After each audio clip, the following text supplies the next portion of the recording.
오늘 우리에게 주신 하나님의 말씀은 이사야서 27장 6절, 여호수아서 5장 11절에서 12절 말씀입니다. 특별히 오늘은 맥추감사주일로 지키게 되었습니다.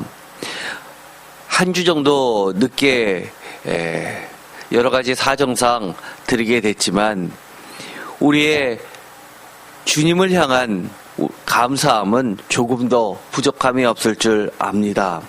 제목을 다 함께 읽어보겠습니다. 뿌리가 박히고 우미 돋고 꽃이 피고 그 결실로 지면을 채울 약속을 믿고 감사하는 포도원의 노래를 부르자. 아멘.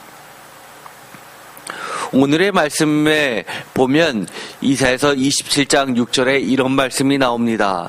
후일에는 야곱의 뿌리가 박히며 이스라엘의 um이 돋고 꽃이 필 것이라. 그들이 그 결실로 지면을 채우리로다 라고 되어 있습니다. 후일에 라고 되어 있는 것은 많은 학자들이 이것은 나중에 라는 그런 뜻이라기보다는 시간적으로 뒤에 라는 뜻이라기보다는 27장에 계속해서 나오는 1절에 그날에 라는 말처럼 그렇게 종말을 가리킨다고 이야기를 합니다. 그러나 이사야서의 그 종말은 우리가 생각하는 것처럼 마지막 때라기보다도 야훼께서 임하시는 하나님의 날을 이야기합니다. 어떤 사람에게는 이 세상이 계속해서 지나가고 있는 것 같지만 나에게만은 마지막 순간이 될 수 있다는 것이 성경에서 이야기하는 묵시의 그날입니다. 또 어떤 사람에게는 평상시와 다름없는 날이지만 어떤 사람에게는 이 날이 바로 주님을 만나는 날이기도 한 것입니다. 후일에는 야곱의 뿌리가 박히며 이스라엘의 um이 돋고 꽃이 필 것이라. 그들이 그 결실로 지면을 채우리로라 라고 하는 이 구절을 보면 야곱과 이스라엘의 이야기가 나오게 됩니다. 많은 사람들이 이사야서는 남유다의 예언서라고 이야기를 합니다. 그러나 그렇지 않습니다. 곳곳에 보면 남유다만을 칭하는 것이 아니라 야곱 또는 이스라엘이라는 이름으로 남유다뿐만이 아니라 북이스라엘 온전한 하나님의 백성 전체를 부르는 하나님의 약속들이 나오게 되는 것을 통해서 이것은 하나님의 완성, 목적을 지향하고 있음을 보여주고 있습니다. 뿌리와 um과 꽃이 나중에는 그 결실로 지면을 채우는 정말 드라마틱한 그리고 모두가 바라고 있는 이상적인 야훼의 날을 시적인 모습으로 그림 언어로 마치 영화를 보듯이 아니면 명화를 보듯이 그림 언어로 우리에게 가르쳐주고 있습니다. 많은 설명을 안 해도 뿌리가 박히고 um이 돋고 꽃이 피고 그 결실로 지면을 채우는 그 아름다운 이상적인 모습을 우리가 상상하기만 하더라도 구체적으로 우리의 삶이 어떻게 바뀔지 또한 하나님의 말씀으로 온 세계가 어떻게 새롭게 창조가 될지를 알 수 있게 됩니다. 특별히 이곳에서 그 결실이라는 말씀이 나오게 됩니다. 사실 이사야서 27장은 보통 맥추감사 주일에는 사용되지 않고 있는 본문입니다. 연결점이라고 하면 단순히 그 결실이라는 것 말고는 크게 눈에 띄지 않습니다. 그러나 저는 오늘 이사야서 27장을 맥추감사 주일로 지키는 주된 이유가 있습니다. 그 결실이라는 말보다 오히려 후일에, 그날에, 종말에 라는 그 단어가 더욱 이 맥추감사 주일과 관련이 되고 또 이사야서 27장 6절이 들어가 있는 이사야서 27장 이 포도원의 노래가 우리로 하여금 영원히 믿고 부르게 하는 그 아름다운 노래라는 것 때문에 우리의 맥주 감사 주일하고는 매우 밀접하고 또 깊은 의미를 갖고 있다고 보고 있기 때문입니다. 또한 우리의 본문에 보면 여호수아서 5장 9절부터 12절에 나오는 말씀을 보면 우리가 매우 익히 알고는 있지만 사실은 가만히 들여다보면 매우 생소한 말씀이 있게 됩니다. 여호수아 5장 9절부터 다 같이 읽도록 하겠습니다. 여호와께서 여호수아에게 이르시되 내가 오늘 애굽의 수치를 너희에게서 떠나가게 하였다 하셨으므로 그곳 이름을 오늘까지 길갈이라 하느니라. 또 이스라엘 자손들이 길갈에 진쳤고 그달 14일 저녁에는 여리고 평지에서 유월절을 지켰으며 유월절 이튿날에 그 땅에 소산을 먹되 그날에 무교봉과 볶음곡식을 먹었더라. 또 그 땅에 소산물을 먹은 다음 날에 만나가 그쳤으니 이스라엘 사람들이 다시는 만나를 얻지 못하였고 그의 가나안 땅의 소출을 먹었더라. 아멘. 배경은 길갈입니다. 여러분들은 여호수아서를 아주 잘 알고 있을 겁니다. 여호수아서 약속의 가나안 땅에 들어갔던 인물은 모세가 아니라 여호수아가 이끄는 이스라엘 백성들이었습니다. 여호수아 5장에 보면 이 약속의 땅에 들어가기 전에 길갈에서 매우 독특한 예식을 취하게 됩니다. 오늘 애굽의 수치를 너희에게서 떠나가게 하였다라고 하나님께서 말씀하시는 그 배경에는 할례라는 것이 있게 됩니다. 출애굽한 백성들, 특별히 1세대가 모두 죽임을 당하고 광야에서 태어난 2세대들이 할례를 받지 못하자 약속의 가나안 땅에 들어가는 전쟁을 치르기 전에 여호수아에게 명령하여 하나님께서 모든 백성이 할례를 받게 하고 약속의 백성의 모습으로 바꿔놓고 계시는 장면이 나오게 됩니다. 그런데 그 길갈에서 11절에 보면 유월절을 지나게 하시고 또 12절에 그 땅의 소산물을 처음 먹게 하시고 그 다음에 또 신비의 하늘 양식이라 불려지는 이 만나가 더 이상 그들에게 내려지지 않음을 나타내는 매우 특이하고 독특한 장면을 그려내고 있습니다. 사실 이 여호수아서 5장 12절은 우리가 사실은 맥주절에 잘 생각하지 못하고 기억하지 못하지만 매우 중요한 본문이라고도 할 수 있습니다. 오늘은 맥주감사주의를 지내고 있습니다.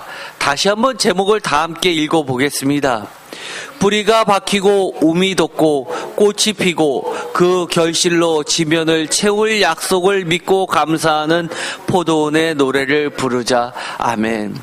바로 이 여호수아서 5장 12절은 오늘의 제목과 같은 약속의 그 결실을 품고 있는 매우 중요한 본문이 됩니다.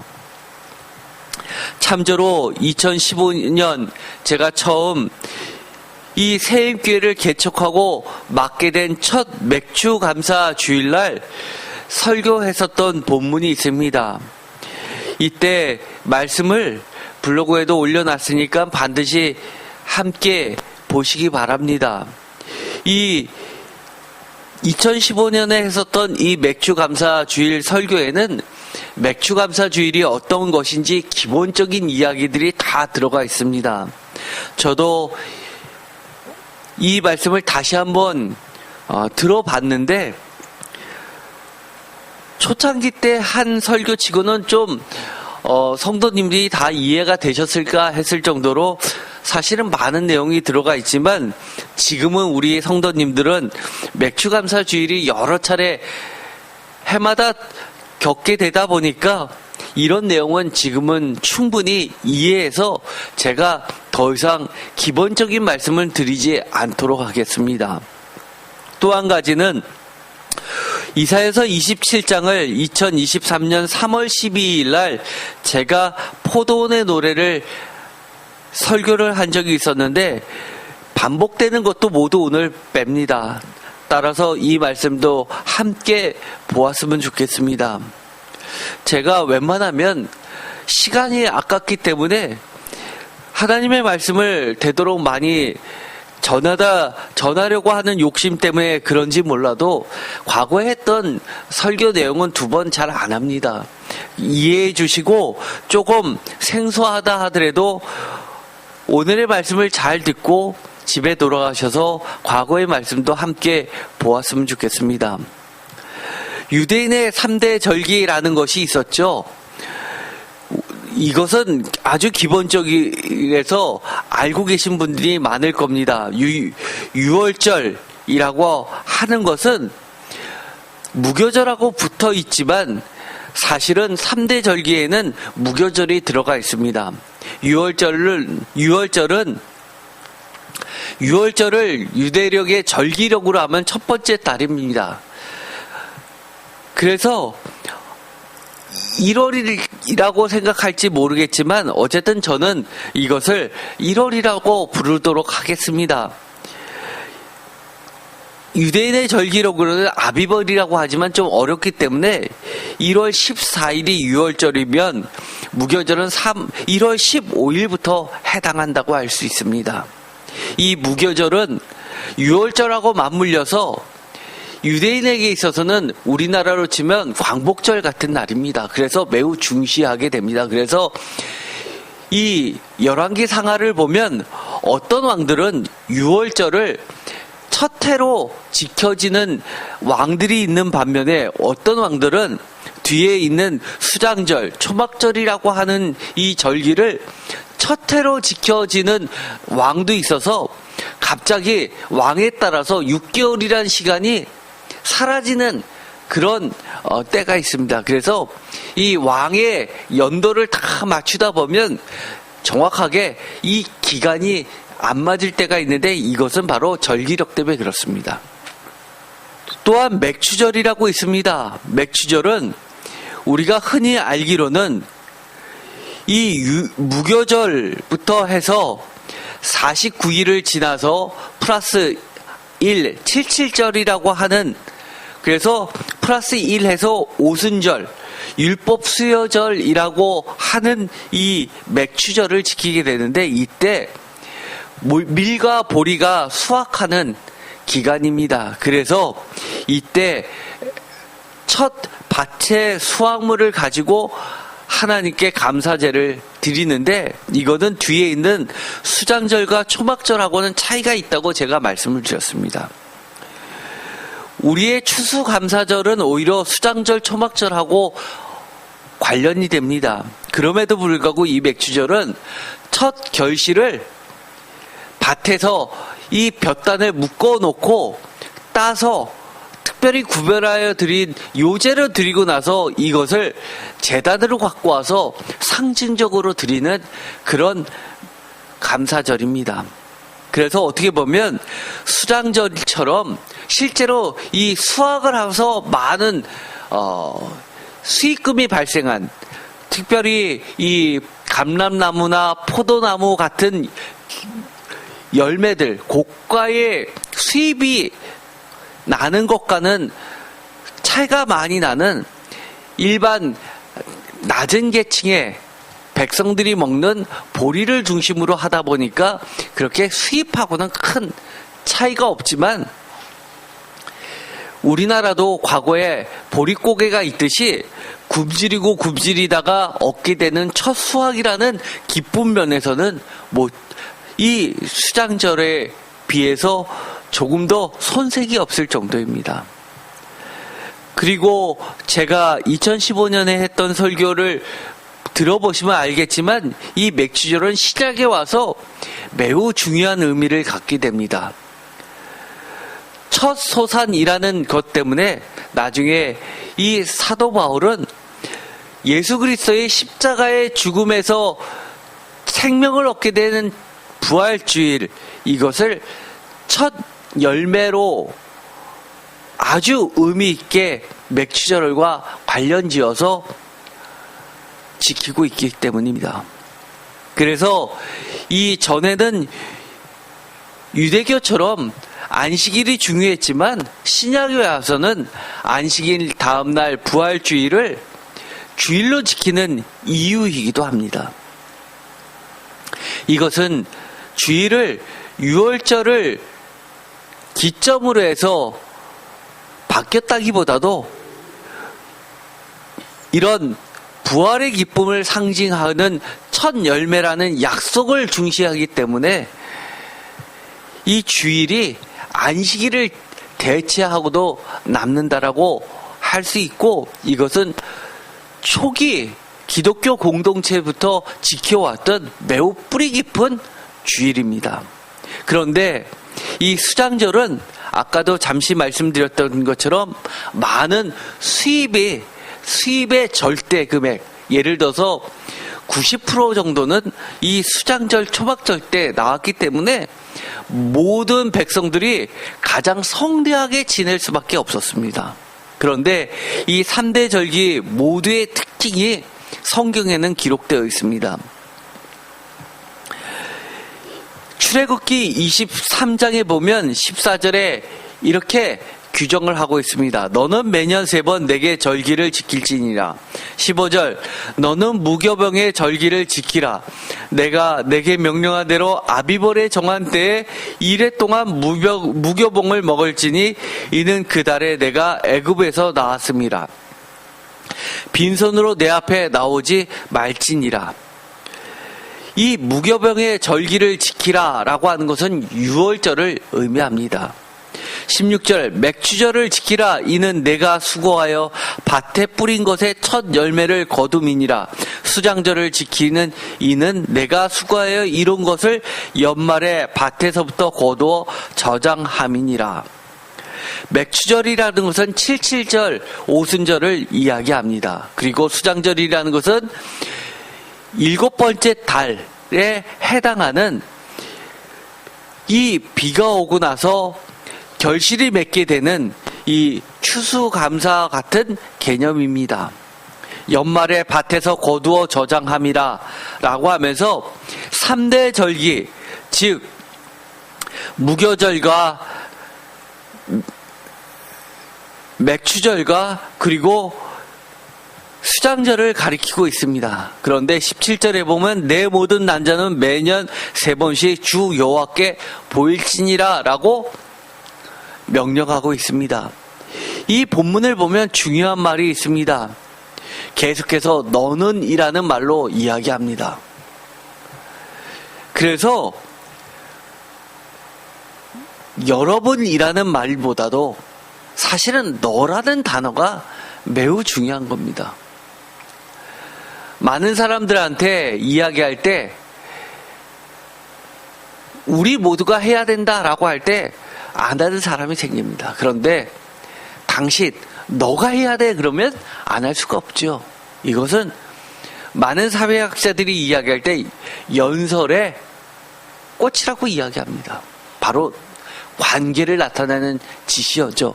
너입니다. 남들은 다 지키는데 내가 빠진다? 그거는 지키는 게 아닙니다. 교회는 부흥하는데 나의 영적인 부흥은 없다? 그건 부흥하는 게 아닙니다. 언제나 하나님은 공동체를 지향하지만 각각 개인의 중요성을 조금도 잃지 않고 있습니다. 하나님과 나와의 관계가 매우 중요합니다. 그런데 이 3대 절기 모두에게 정해진 명령이 있습니다. 규례라고 하는데 첫 번째, 남자 모두를 지칭합니다.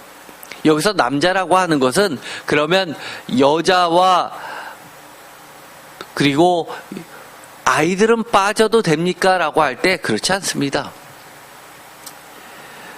이스라엘은 예배를 드릴 때 여인의 뜰 지나서 성전 안에는 남자들만이 들어갈 수 있게 되옵니다. 또 한 가지 특징은 이 남자 중심의 가부장적 사회이기 때문에 남자가 가게 되면, 어른이 가게 되면 아이들까지 따라갈 수밖에 없는 사회적 구조를 가지고 있어서 남자가 반드시 참여를 해야 된다는 이야기는 여자와 어린 아이들도 빠져서는 안 된다는 것을 말하고 있습니다. 다른 말로, 요즘 말로 이야기한다면 모두를 이야기합니다. 그리고 너라고 이야기한 것은 직접 예배를 드리라는 겁니다. 대신 대리인을 시켜서 너가 가서 참석해라는 것은 허용하지 않는다는 것을 이야기합니다. 그래서 예배는 내가 드리는 겁니다. 하나님께 직접 드리는 겁니다. 두 번째, 정해진 곳에서 예배를 드리라고 특별히 신명기에선 이야기합니다. 그러나 성전이 세워지기 전에는 성막이나 정해진 곳을 이야기합니다. 또한 중요한 게 있습니다. 내가 감사하다고 내 맘대로 드리는 것이 아니라 반드시 정한 규례대로 예물을 가지고 드리는 겁니다. 하나님이 돈이 없어서 그러라고 하는 겁니까? 아니요, 그렇지 않습니다. 전 세계가 만물이 하나님의 것인데 이런 규정을 정한 이유는 단 하나입니다. 이 모든 축복이 누구의 것이냐라는 것을 하나님이 명확하게 하시는 겁니다. 내 거라는 겁니다. 내가 줬다라는 겁니다. 너의 수고한 손을 통해서 너가 얻은 것 같지만 사실은 하나님의 축복이 그 뒤에 빼놓을 수 없다는 겁니다. 보이지 않는 하나님의 손을 너 스스로 인정하라는 겁니다. 네 번째는 하나님께 드리는 겁니다. 내가 교회에다 갖다 바쳤다고 목사님이 불쌍해서 목사님한테 주는 겁니까? 아니요. 하나님께 드리는 겁니다. 우리의 삶은 하나님께 드리는 삶이 되었으면 좋겠습니다. 다섯 번째는 모두 다 어떤 절기든 특별한 예배를 드리라고 합니다. 내가 매일매일 예배 드리고 매일매일 새벽 예배한다고 이 특별한 예배를 빼놓아도 되느냐? 하나님 그렇게 보지 않습니다. 특별한 절기 예배를 드리라고 이야기합니다. 왜요? 그만큼 중요하기 때문입니다. 이 절기 예배를 하나님께서 정하셨을 때는 그것에 갖고 있는 의미가 남다르기 때문입니다. 오늘 우리가 드리는 이 맥주 감사 주일은 이사야서 27장 6절에 있는 것처럼 뿌리가 박히고 우미 돋고 꽃이 피고 그 결실로 지면을 채우게 될 것을 믿고 드리는 감사 제사이기 때문입니다. 저는 상상을 해봅니다. 하나님의 말씀의 열매가 내 삶에 채워지는 것만 해도 감사하는데 제가 살고 유지하고 있는 삶의 터전 지면, 온 세상 지면에 가득 맺혀질 때 그것을 상상만 해도 가슴이 벅찹니다.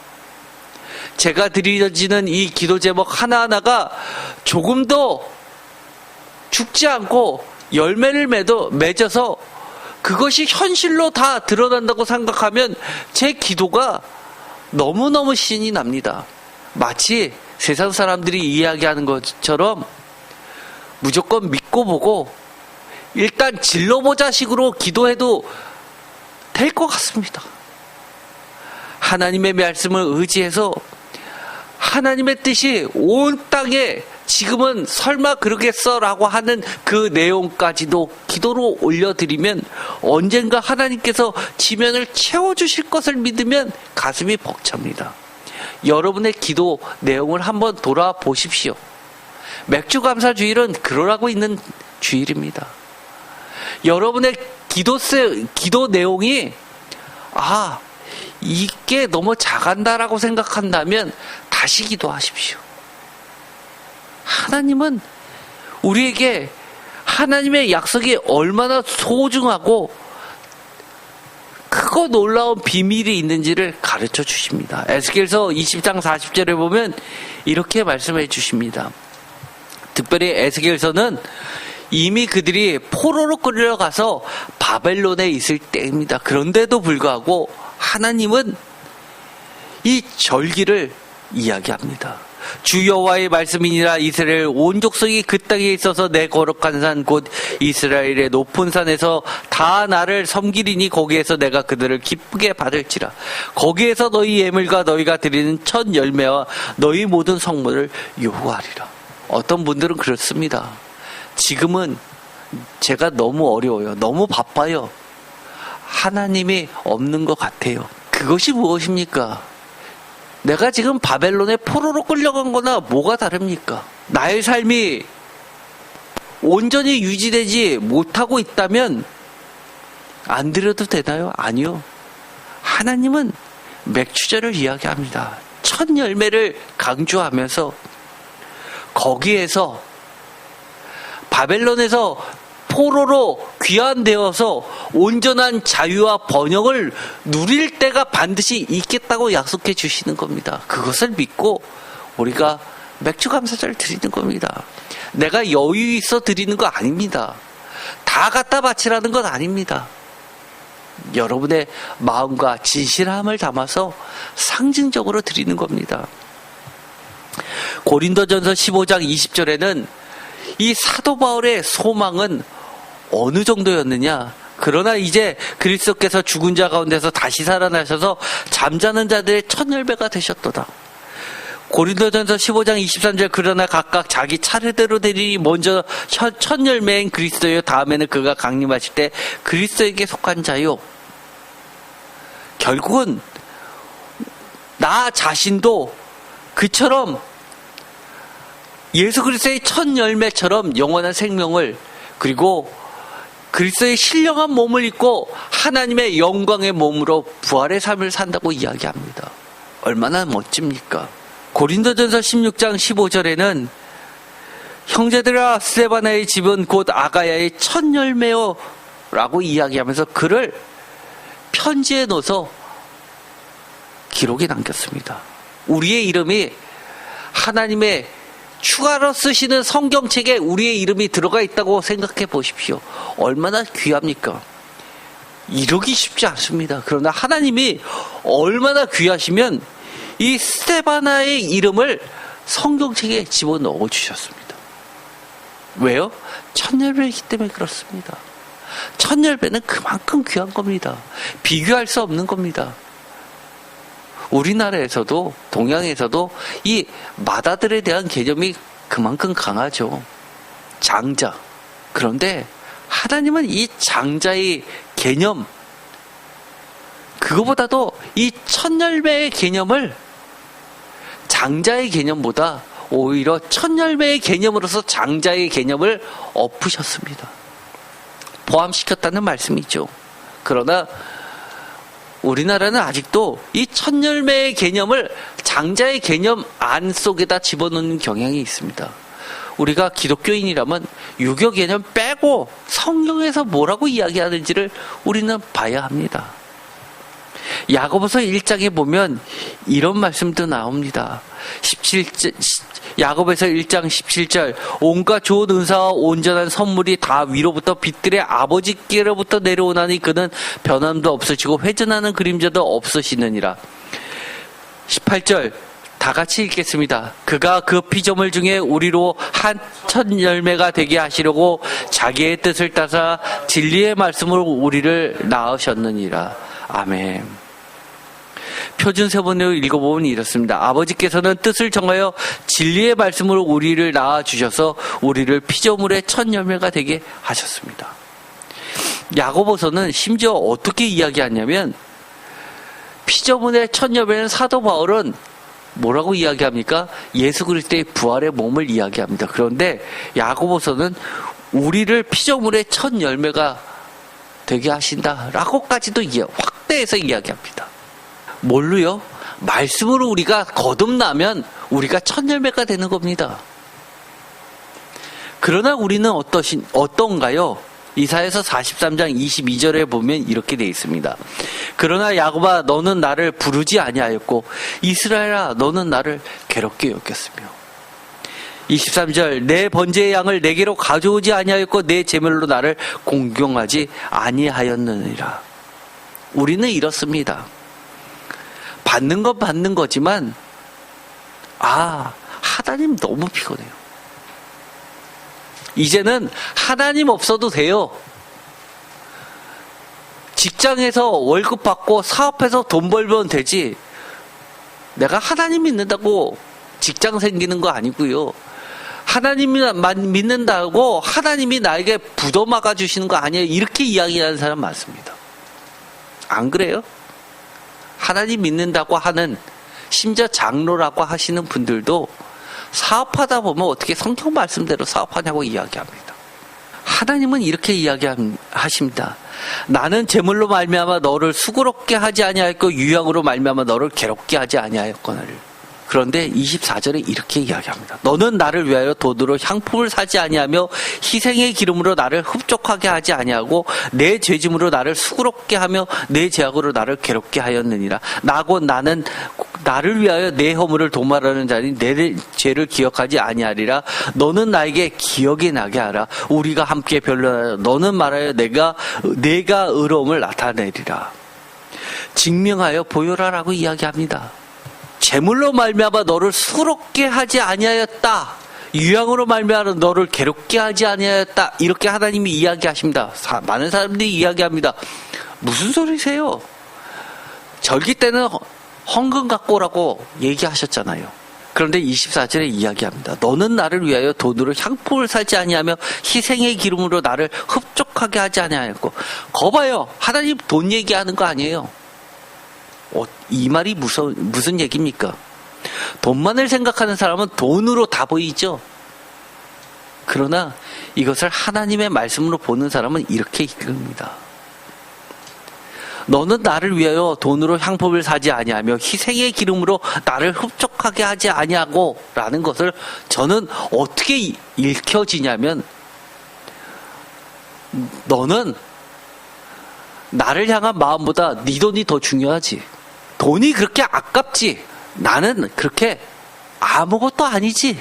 언제나 돈보다 하나님이 뒷전이지. 이렇게 들립니다. 하나님이 여러분에게 전 재산 다 팔아서 내게 갖고 오라 이렇게 이야기하십니까? 아니요. 하나님 그런 분 아니십니다. 하나님은 여러분의 마음을 보고 싶어 하시는 겁니다. 연봉 1억이 넘는데 11조 연봉간으로 치면 1억이면 얼마입니까? 1,000만 원. 작은 액수 아닙니다. 쉽지 않죠. 그런데 용돈 4만 원 받는 어린 자녀가 11조 4천 원 합니다. 하나님은 4천 원이나 1,000만 원이나 차이가 없으신 겁니다. 우리는 크고 작고 간에 하나님 앞에서 나에게 주신 모든 것이 하나님으로부터 왔음을 인정하는 것이 사실은 신앙의 출발입니다. 심지어 하나님이 이렇게 이야기하십니다. 너는 나에게 기억이 나게 하라. 너는 말하여 내가 의로움을 나타내라. 쉽게 말해서 나 너 잘 몰라. 너 기억 안 나. 마지막 심판 때 그렇게 이야기하신다는 겁니다. 여러분은 하나님이 여러분의 이름을 기억하실까요? 물어보면, 교회에서 물어본다면 다 나 기억한다고 이야기합니다. 나 구원받았다고 이야기합니다. 그러나 저는요, 글쎄요. 진짜 글쎄요입니다. 사도 바울도 정말로 두렵고 떨림으로 마지막까지 주님의 표대를 향해서 달려간다고 이야기했는데, 감히 우리 같은 존재가 넉넉히 있는다고요? 저는 그거에 대해서 동의하지 않습니다. 전 늘 하나님께 저 좀 기억해 주세요 하고 기도합니다. 지겹도록 기도합니다. 그래서요, 제가 요즘에는 허리가 너무 아프고 목이 너무 아픕니다. 왜요? 병원에 갔더니만 정형외과에서 기도하는 자세가 제일 안 좋아서, 근데 목회자가 어떻게 기도 시간 줄입니까? 나를 위해서만 기도합니까? 성도님들은 문제 없으십니까? 성도님들을 놓고 기도 안 합니까? 제가 보기에는요, 문제 없는 성도 이 땅에 있을까요? 저는 단 1도 없다고 봅니다. 제가 성도님을 알면 알수록 기도 제목이 더 늘어납니다. 모를 때는요, 그렇게 기도 많이 안 합니다. 아주 보편적인 것만 기도하죠. 그런데 알면 알수록 머리가 복잡합니다. 우리가 정말 하나님을 괴롭게 여겼는지, 하나님을 기쁘시게 여겼는지, 우리 생각해 봐야 됩니다. 제가 첫 신앙 때는요, 얼마나 순수했는지 지금하고 비교하면 비교도 안 되죠. 지금은 제가 좀 부끄럽죠. 제가 청년 때 다시 주님 만나고 나서 은혜 받고 나서요, 사찰 집사님이 계신데도 그렇게 제가 그 당시에는 쌀이 빗자루죠. 그거를 가지고 얼마나 교회 마당을 청소했는지 모릅니다. 사찰 집사님 냅두라고. 어떨 때는 빚이라면서 울고 있으니까 뭔 일 있냐고 물어봤습니다. 그래서 제가 여기가 주님의 발등상이잖아요. 은혜 받으면 그렇습니다. 어떻게 하면 우리는 하나님께서 우리를 기억나게 할 수 있을까요? 보이지 않는 믿음, 보이지 않는 사랑, 보이지 않는 소망, 보이지 않는 이 진리, 진실 등 이런 것들이 보여지는 순간이 있습니다. 제가 과거에 보면 성도님들이 이렇게 저한테 따지시는 분들이 계셨습니다. 목사님이 어떻게 성도들의 신앙을 평가합니까? 성도들의 신앙이 보이지 않는데 이렇게 잣대질 하시면 되십니까? 라고 하시는 분도 계셨습니다. 제가 그때 역정을 내면서 이렇게 했죠. 신앙 보입니다. 안 보일 것 같죠? 다 보입니다. 신앙이 안 보인다고요? 천만에 멀습니다. 추상적인 단어들 다 보일 때가 있습니다. 보여지는 순간이 있습니다. 데살로니가전서 1장 2절에 보면 이렇게 사도 바울이 기도를 하고 있습니다. 우리가 너희 모두로 말미암아 항상 하나님께 감사하며 기도할 때마다 너희를 기억함은. 3절 너희의 다 같이 읽겠습니다. 믿음의 역사와 사랑의 수고와 우리 주 예수 그리스도에 대한 소망의 인내를 우리 하나님 앞에서 끊임없이 기억함이니. 기억한다고 이야기하죠. 그런데 이 3절은 우리가 표로도 했었던 본문이었습니다. 매우 중요한 본문인데요. 표준 세번으로 읽어보도록 하겠습니다. 다 같이 읽겠습니다. 또 우리는 하나님 우리 아버지 앞에서 여러분의 믿음의 행위와 사랑의 수고와 우리 주 예수 그리스도께 둔 소망의 인내를 언제나 기억하고 있습니다. 믿음의 역사라고 개역개정에서는 번역했지만 원어로는 이 역사라는 것이요 행위입니다. 또는 결실로도 번역되는 단어이기도 하고 열매로도 번역되는 단어이기도 합니다. 믿음, 소망, 사랑, 보이지 않는 것들을 다 보이는 단어로 표현하고 있습니다. 믿음의 행위와 사랑의 수고와 소망의 인내 보입니다. 많은 분들이 믿음이냐 행위냐를 놓고 이야기할 때 로마서와 야고보서를 비교합니다. 그러나 저는 그것이 충분하다고 보고 있지 않습니다. 믿음과 이 행위는 분리될 수가 없습니다. 성경의 곳곳에는요, 믿음을 행위로 표현하고 있습니다. 믿음은 멈춰서 있는 것이 아니기 때문입니다. 믿음은 드러나게끔 되어 있습니다. 우리 모두도 믿음은 볼 수 있게 되고, 믿음은 하나님도 기억하게 하시고, 믿음은 성도님들이 기억나게도 볼 수 있게도 되어 있기 때문입니다. 반드시 그렇습니다. 믿음과 행위는 결코 구분되지 않는, 믿음은 이처럼 행위를 동반합니다. 반대로 저는 어떤 행위를 통해서 믿음을 증명하는 것, 이거는 반대합니다. 예를 들어서 유대교처럼 뭐뭐를 하고 뭐뭐를 하지 않음으로써 믿음을 나타낸다. 저는 그거를 반대합니다. 거꾸로는 안 됩니다. 왜냐하면 믿음은 씨앗이고 이 행위는 열매이기 때문입니다. 그래서 예를 들어서 많은 귤들을 만드는 이 기독교에서도 계파들이 있죠. 저는 그것들에 대해서 별로 인정하지 않는 편입니다. 대표적으로 몰몬교 같은 경우는 2단으로 판명이 내고 있죠. 대부분의 교회에서. 왜 그러나요? 성경보다도 자신들이 몰몬교의 창시자가 받은 하나님의 천사로부터 받은 계시를 경전처럼 만들어서 그걸 성경으로 사용하고 있기 때문입니다. 저는요, 성경 외에 다른 것을 성경의 반열까지 올려놓는 모든 행위를 하는 그런 단체들은 기본적으로 저는 이단시 여깁니다. 그래서 하나님의 성경 말씀 외에 어떤 교조가 되는 사람들이 귤들을 정하려고 하는 것 자체는 비록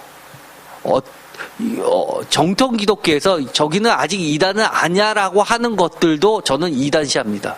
예를 들어서 그런 것들입니다. 어떤 기독교 단체입니다. 정통 기독교에 소속되어 있는데 담임 목사님이 자기의 말을 마치 성경의 반열에 올려가지고 하시는 분들이 계십니다. 저는 그건 이단이라고 봅니다. 최근에 그런 교회 목사님도 있죠. 항상 요즘에 뉴스에 나오는 그 유명한 정치하는 목사님. 결국은 이단으로 판명을 했습니다. 왜요?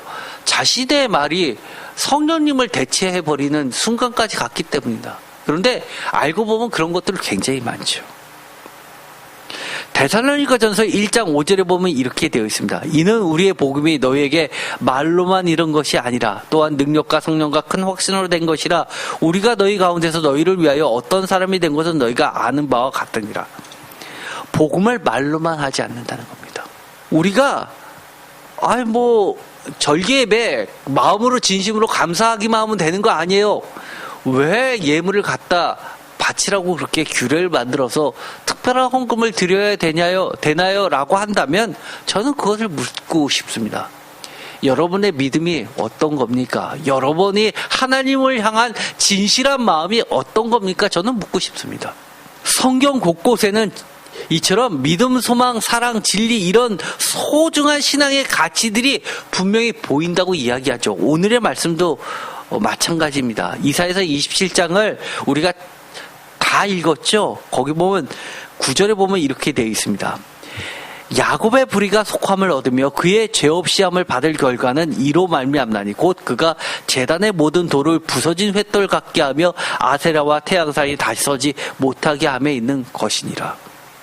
표준 세번역으로도 읽어보겠습니다. 그렇게 해서 야곱의 죄악이 사함을 얻으며 이렇게 함으로써 죄를 용서받게 될 것이니 곧 야곱이 이교 제단의 모든 돌을 헐어 흰 가루로 만들고 아세라 여신상과 분향단을 다시는 세우지 않을 것이다. 왜 그러죠? 여기 보면 불의가 속함을 받고 죄 없이 함을 받는 결과는 뭐 때문에 그렇다고요? 원인이 믿음 때문이라고 이야기하지 않고 이교도의 모든 돌을 헐어서 흰 가루로 만들고 아세라와 여신상과 분향단을 다시는 세우지 않고 하나님을 진실하게 섬기려는 그들의 구체적인 결단과 행위 때문이라고 이야기합니다. 그러면 많은 분들이 이렇게 얘기했죠. 이건 구약이니까 그렇지요. 그렇지 않습니다.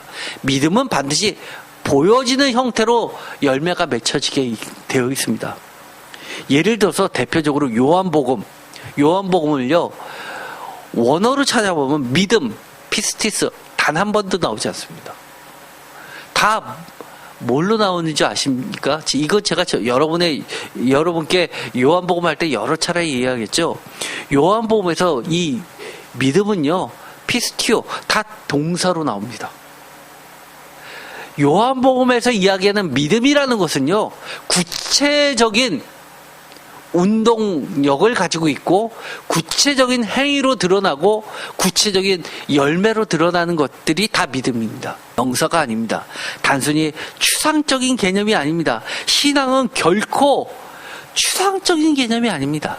열왕기 하 23장 21절에 보면 이런 말씀이 나옵니다.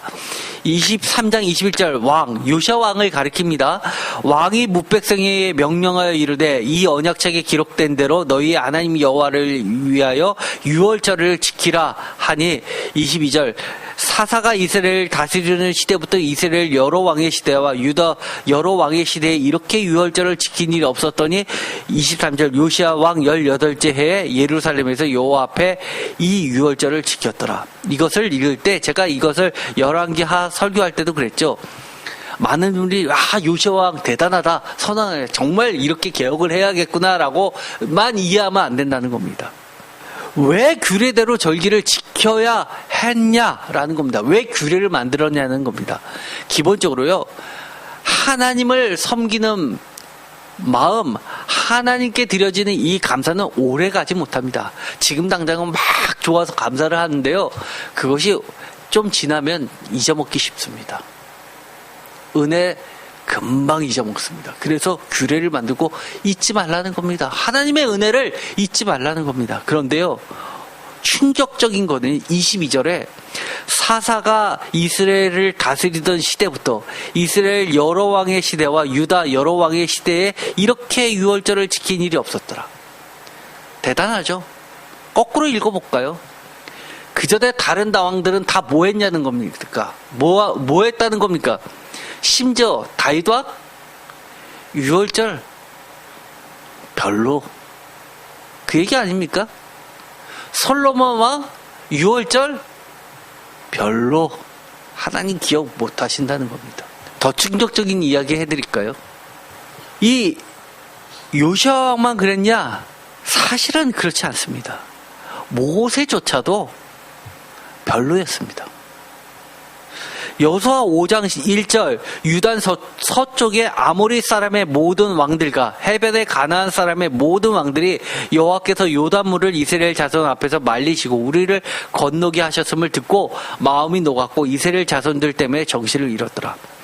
그때 여호와께서 여호수아에게 이르시되 너는 부싯돌로 칼을 만들어 이스라엘 자손들에게 다시 할례를 행하라 하심에 여호수아가 부싯돌로 칼을 만들어 할례산에서 이스라엘 자손들에게 할례를 행하리라.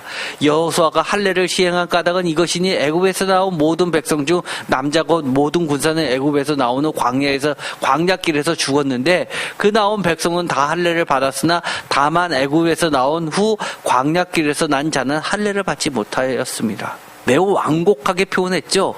그리고 나서 오늘 읽었던 5장 길갈 이후에 유월절을 지킵니다.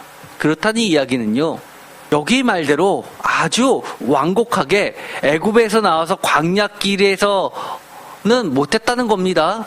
그런데 모세가 살아있을 때 수많은 아이들이 태어났습니다. 우리가 보통 성탄절 때 그리고 추수감사절 때 감사절만 지냅니까? 주로 교회에서 뭐 하죠? 세례식도 합니다. 그렇죠? 2부 때. 왜 그럽니까? 그때 하나님 앞에서 참된 성도로 거듭나는 새로운 성도를 맞이하는 예식들을 합니다. 사실은 이 할례는 원래 규정은 뭡니까? 태어난 지 며칠 만에 하게끔 되어 있는데 그렇게 못했으면 절기 때라도 했어야죠. 그동안 모세는 뭐 했던 겁니까?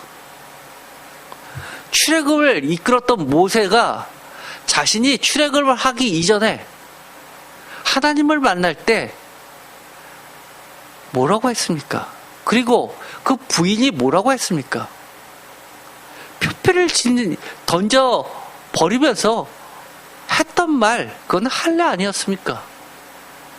피해 남편이라고 했던 말, 새로운 하나님의 자녀로서 약속의 땅을 향해 걸어갈 때는 우리는 하나님의 백성으로서, 언약 백성으로서 언약의 소정을 간직하고 가야 되는 겁니다. 말씀 빠지고 갈 수는 없는 겁니다. 그런데 그동안 모세조차도, 다윗도, 솔로몬도, 다른 모든 유명한 왕들도 하나님 앞에서 그렇게 온전한 형태를 지키지 못했었다는 겁니다. 원래 하나님의 은혜를 소중히 간직하며 간다는 게 그렇게 쉽지 않습니다. 참조로 누가복음 17장에 보면 이런 말씀이 나옵니다. 구원과 믿음과 감사 사이에 대해서 이런 말씀이 나오죠. 예수께서 11절 예루살렘으로 가실 때 사마리아와 갈릴리 사이로 지나가시다가 17장 12절 한 마을로 들어가시니 나병 환자 10명이 예수를 만나 멀리 서서 13절 소리를 높이 이르되 예수 선생이며 우리를 불쌍히 여기소서. 14절 보시고 이르시되 가서 제사장들에게 너희 몸을 보이라 하셨더니 그들이 가다가 깨끗함을 받은지라. 그 중에 한 사람이 자기가 나은 것을 보고 큰 소리로 하나님께 영광을 돌리며 돌아와 예수의 발 아래 엎드려 감사하니 그는 사마리아 사람이라. 예수께서 대답하여 이르시되 10사람이 다 깨끗함을 받지 아니하였느냐. 그 9은 어디 있느냐. 이 이방인 외에는 하나님께 영광을 돌리러 돌아온 자가 없느냐 하시고 그에게 이르시되 일어나 가라. 내 믿음이 너를 구원하였느니라. 여기서 믿음이 너를 구원하였더라고. 우리가 다 믿음이 있다고 우리는 구원받았다고 상상하는 사람들이 있습니다. 하나님은 예수님은 믿음을 뭐하고 연관시키십니까? 감사로 돌아온 이 이방인이 하나님께 영광을 돌리러 오는 그 자체를 보고 믿음이라는 것으로 바꿔 표현하십니다. 많은 교회들이 제가 어릴 때 보면 이렇게 설교하시는 분이 계십니다. 이렇게 함으로써 나머지 9명은 갑자기 문둥병이 나왔다가 다시 문둥병으로 돌아갔다. 저는 진짜 그렇게 소설 쓰지 않았으면 좋겠습니다. 예수님께서 사마리아와 갈릴리 사이로 지나가시다가 라고 하는 것으로 보아서는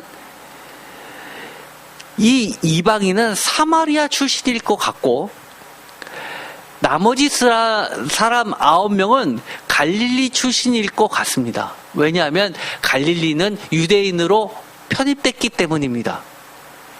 그런데 사마리아와 갈릴리 사이에 그들이 살고 있었다는 얘기는 문둥병이기 때문에 공동체로부터 추방돼서 사마리아 사람들로부터 추방당하고 갈릴리 사람으로부터 추방당한 이 변두리에 있었던 사람들이 그 외곽에서 같이 생활했었던 것으로 보입니다. 우리는 참된 믿음이 없으면 결국은 문둥병과 같은 존재들입니다. 어떤 믿음이요? 하나님께 기억되는 믿음.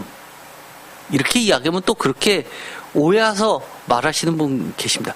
그러면 헌금하는 사람이 그러면 보이는 하나님이 기억하는 믿음입니까? 그런 얘기 아니잖아요. 여러분들의 마음이, 여러분들의 진심이 정말 하나님의 마음에 와닿는 그런 믿음입니다. 그런데 오늘의 말씀을 읽어보면 참 독특한 표현이 나오게 됩니다. 여호수아 5장 9절 여호와께서 여호수아에게 이르시되 내가 오늘 애굽의 수치를 너희에게서 떠나가게 하였다 하셨으므로 그것 이름을 오늘까지 길갈이라 하느니라. 10절 또 이스라엘 자손들이 길갈에 진쳤고 그달 14일 저녁에는 여리고 평지에서 유월절을 지켰으며 11절 유월절 이튿날에 그 땅의 소산을 먹되 그날에 무교본과 볶은 곡식을 먹었더니 12절 또 그 땅의 소산물을 먹은 다음에 다음 날에 만나가 그쳤으니 이스라엘 사람들이 다시는 만나를 얻지 못하였고 그의 가나안 땅의 소출을 먹었더라.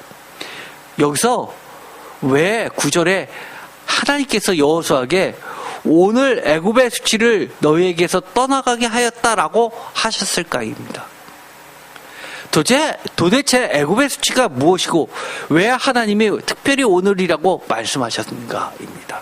많은 사람들이 이것을 이야기하면서 할례를 했으니까 애굽의 수치를 떠나게 하셨다라고 이야기하는 거 아니냐고 생각합니다. 그런데 할례와 애굽과는 무슨 관계입니까? 그렇죠? 출애굽을 했으면 애굽의 수치가 떠난 거 아닙니까? 그런데 할례를 하니까 애굽의 수치가 오늘 할례하는 날 떠났다고 이야기합니다. 그러면 애굽의 수치가 무할례였습니까? 아니면 약속의 땅에 살지 못하는 거였습니까? 아니면 하나님 또는 하나님의 말씀, 하나님의 율법, 하나님의 토라와 관계없이 사는 삶이었습니까? 어떤 거였습니까?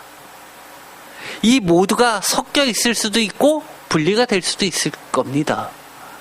그러나 저는 애굽의 수치라고 하는 것은 제 세 번째 걸로 보고 있습니다. 어떤 분들은 이것을 인정 안 하시는 분들도 물론 계실 겁니다. 목사님마다 해석이 다 틀리지 않아요? 해석은 다 틀리죠. 그러나 어떤 도움을 받아서 해석했느냐가 중요한 거 아닙니까? 이 말씀을 가지고 많은 기도를 하고 성령님께 여쭤보아도 저는 3번이 맞는 것 같습니다. 왜냐하면 여기에 이렇게 되어 있습니다. 그 다음 이어지는 10절에 또 이스라엘 자손들이 길갈에 진쳤고 그달 14일 저녁에는 여리고 평지에서 유월절을 지켰으며 유월절 이튿날에 단순히 할례뿐만이 아니라 유월절을 이야기하면서 그 땅의 소산물을 먹되 그날에 무교병과 볶음곡식을 먹었더라 라고 되어 있는데, 이 구절을 11절은 단순히 유월절과 무교절의 그 행사를 이야기하는 게 아닙니다. 예를 들어서 유월절 A, 그 땅의 소산물 B, 무교병 A-, 그리고 볶음곡식 B-. 유월절 이튿날은 무교병이고요. 그 땅의 소산물은 볶음곡식과 같은 말이기 때문입니다. 반대로 또 12절에 보면 또 그 땅의 소산물을 먹은 다음 날에 만나가 그쳤으니 이스라엘 사람들이 다시는 만나를 얻지 못하였고 그의 가나안 땅의 소출을 먹었더라. 이것은요, 앞에 것과는 좀 다르게 어떻게 되어 있냐면 그 땅의 소산물 A, 만나 B, 다시 만나 B-, 그 다음에 가나안 땅의 소출 A- 라고 본다면 11절과 12절은 약간 다릅니다. 11절은 유월절과 그 다음에 이 볶음곡식, 즉 맥추절을 이야기합니다. 첫 소산. 그런데 12절은 첫 소산과 만나를 이야기합니다. 그러면 11절과 12절의 공통적인 것이 뭘까요? 이것은 하나님이 정한 규례라는 겁니다. 하나님의 명령이라는 겁니다. 하나님의 말씀이라는 겁니다. 하나님의 법칙이라는 겁니다. 왜요? 만나가 뭡니까? 만나가 뭐죠? 그들이 불평하니까 맛있는 거 먹고 싶다, 고기도 먹고 싶다 라고 하니까 매치로 하기가 만나를 주신 거 아닙니까? 만나가 뭡니까? 신명기 8장 3절, 너를 낮추시며 너를 줄이게 하시며 또 너도 알지 못하며 내 조상들도 알지 못하던 만나를 내게 먹이신 것은, 다 같이 읽겠습니다. 사람이 떡으로만 사는 것이 아니요 여호와의 입에서 나오는 모든 말씀으로 사는 줄을 내가 알게 하려 하심이니라. 그 유명한 말씀이 나오죠. 4절, 이 40년 동안에 내 의복이 헤어지지 아니하고 내 발이 부르트지 아니하였느니라. 만나가 뭐라는 겁니까? 만나는 다른 게 아니라 사람이 떡으로만 사는 것이 아니라 여호와의 입에서 나오는 모든 말씀으로 사는 것이 어떠한 것인지를 보여주는 상징적인 것이 바로 만나라는 겁니다. 그렇다는 이야기는 여기서 11절과 12절에 계속해서 절기를 이야기하고 소산을 이야기하고 그리고 만나를 이야기했다는 것은 공통적이 뭡니까? 내가 정한 규례, 내가 원하는 삶의 형태, 나의 말씀, 이런 것으로 너희들이 살고 있는지를 묻고 계시는 겁니다. 그래서 오늘 애굽의 수치를 너희에게 떠나가게 하셨다 라고 하시는 이야기는 비로소 지금까지는 너희들이 너희의 의지, 찬란했던 이 애굽의 문화, 그리고 간간히 섞여들은 유대교의 전통, 이런 것으로 이럴 때는 이렇고 저런 거는 저렇고 하면서 양다리를 걸쳐가면서 세상과 하나님 사이에서 왔다 갔다 했다면, 이제는 온전히 세상의 방식이 아닌 하나님의 말씀의 방식대로 사는 존재로 거듭났기 때문에 애굽의 수치를 떠나가게 했다는 겁니다. 왜요? 전쟁을 앞두고 할례를 하는 사람들이 어디 있습니까? 그게 세상의 방식입니까? 아니요. 전혀 그렇지 않습니다. 아파서 어떻게 싸웁니까? 그런데 하나님의 방식이라는 겁니다. 여러분 잘 알고 계시죠? 가나안 땅에 입성할 때 전쟁을 치르는데 첫 번째, 두 번째는 중요한 거를 깔아놓죠. 어떤 전쟁이었습니까? 하나는 제일 첫 번째 전쟁, 여리고 전쟁. 두 번째, 아이성 전쟁. 그 특징이 뭐죠? 가나안 전투 두의 전쟁의 특징을 그렇게 딱 두 가지로 요약한 겁니다. 하나, 여리고 전쟁, 하나님의 말씀으로 승리한 전쟁. 아이성 전투, 육의 형태대로, 육의 욕정대로 싸우는 육의 전쟁, 실패한 전쟁, 이겁니다. 가나안 땅, 약속의 땅을 성취하려면 너희들이 전쟁을 통해야 되는데 어떤 전쟁을 치르는 겁니까? 신령한 전쟁을 통해서 약속의 땅을, 하나님의 말씀으로 이 약속을 성취하는 전쟁이 바로 여호수아의 이야기입니다. 신명기 8장 3절 만나로 대변되는 광야 생활의 핵심, 바로 사람의 떡으로만 사는 것이 아닌 여호와의 입에서 나오는 모든 말씀, 다른 말로 이야기하면 뭡니까? 오늘의 핵심이죠. 약속들입니다. 약속들로 사는 법, 약속, 구약, 신약, 옛 약속, 새로운 약속, 하나님의 말씀, 성경 말씀은 다 하나님의 약속들입니다.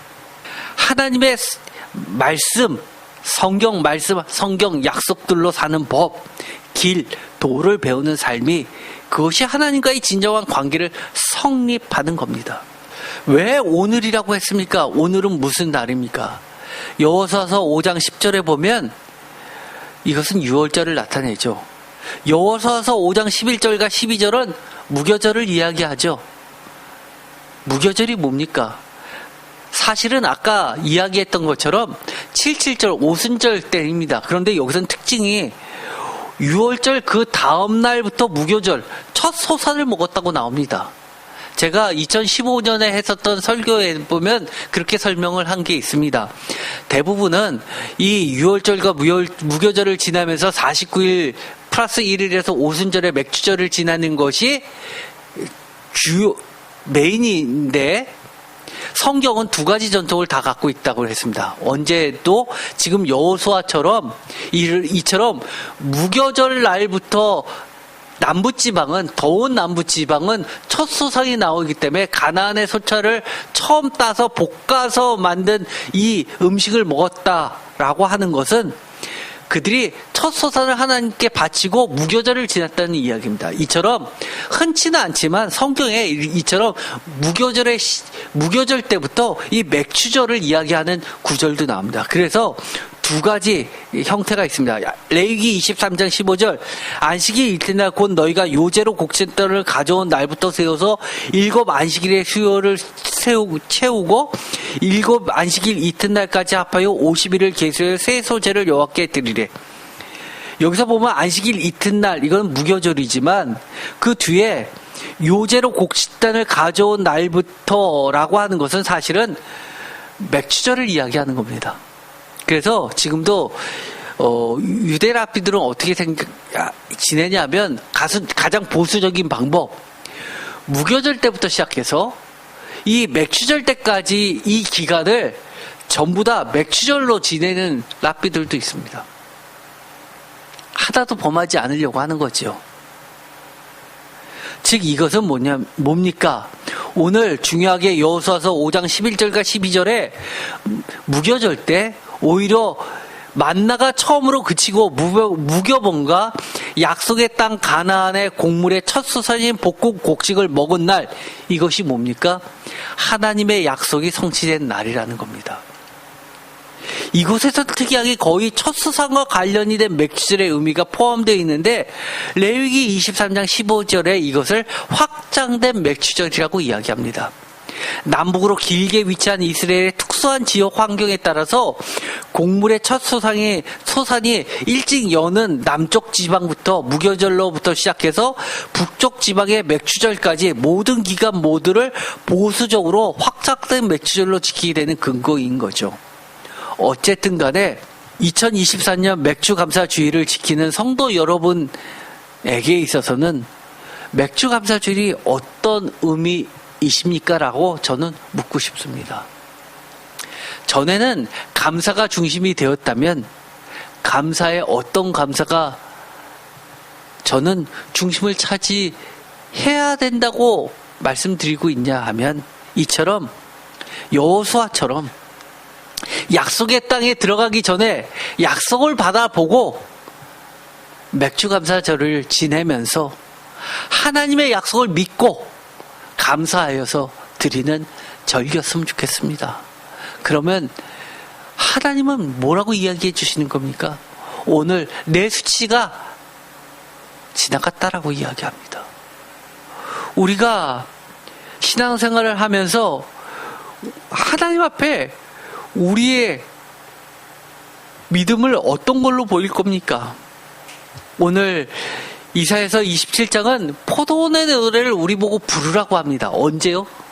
지금 열매가 없는데도 불구하고 뿌리가 박히고 움이 돋고 꽃이 피는 그 순간에도 뭐를 바라보고요? 그 결실로 지면을 채울 하나님의 약속을 믿고 감사하는 포도원의 노래를 부르라고 이야기하는 겁니다. 저는 2023년 여러분의 맥주 감사 주일은 평생 이랬으면 좋겠습니다. 하나님이 우리들에게 주셨던 여러 가지 약속들이 있습니다.